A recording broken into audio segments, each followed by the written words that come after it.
Guys, Jarrad Fluekiger here with Running Ridge Outfitters. Hey, I got the DNR on the line right now. You saw that fish we just tagged, 10830.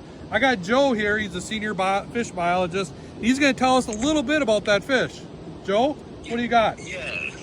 So it's a neat fish you guys caught. You know, it's part of our volunteer angler tagging program. So we have a program here on the Chippewa River and a variety of other water bodies in Wisconsin where trained anglers can take fish. It helps us learn a little bit more about their growth, mortality, and movement. So lake sturgeon is one of those species that in some systems we allow anglers to tag. So this fish that you just caught, 10830, that was originally tagged on the Chippewa River. I'm way down on Pool 5A though. Yep. So you guys caught it, down on Pool 5A. So it migrated, 60 miles down the Chippewa River. Oh, that is crazy. Yeah, and then obviously down the miss a little, a little ways there down to Pool 5A. And that fish was originally tagged July 8th, 2023, and it was at 52.5 inches. So it grew about 2 inches in 2 years there. Is that pretty typical? They grow that fast and that much?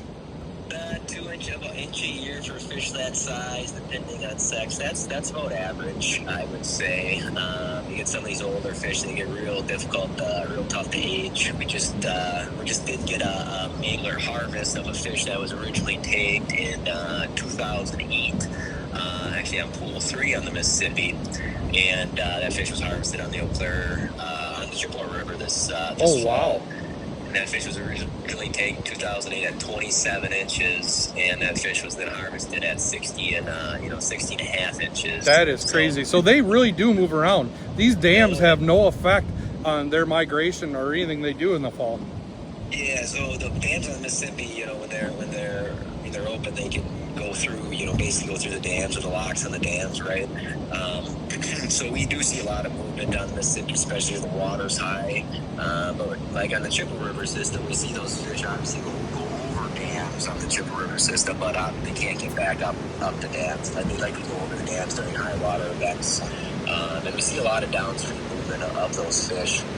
Probably one of the most interesting recaptures that we've seen was the fish that we tagged up at Jim Falls, which is 3 dams up on the Chippewa River. That fish was then recaptured down on the Mississippi River near St. Louis. Oh, that is awesome. Yeah, it was almost a 600-mile journey for that fish that we know of. Wow. That was about 10 years between recapture events there.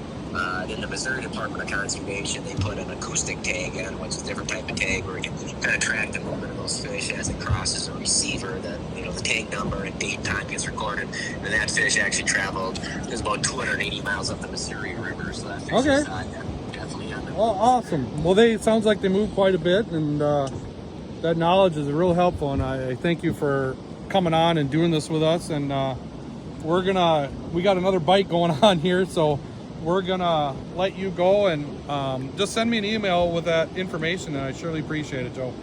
Okay, thanks for reporting tagged fish, and it really helps us learn more about the population. Thanks, Joe. All right, we're going back fishing. Here we go.